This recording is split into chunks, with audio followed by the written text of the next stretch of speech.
Already since I was a little kid, my life had been circulating around computers and technology. And when I got older, it went over to cars and the urge to solve problems and fix things. I wanted to feel that my job did matter. Doing something different and special was the key. A vision of a career in the aviation industry grew within me, and I felt like it would develop me as a person.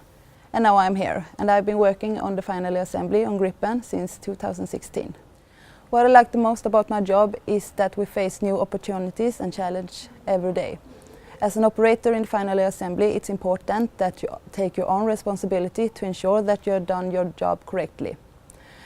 I would like to say that you need to be stubborn and patient to work here, because sometimes you need to work with some awkward installations. Since we're working together as a team, it is important that you can cooperate with your colleagues but also work on your own.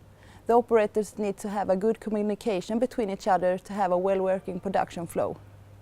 Working in the final assembly is really fun and challenging, which appeals to me. When you realize that the airframe is coming into our department as an empty shell and leaves with all the components installed, ready for the last preparation before flight, makes my job feel really important.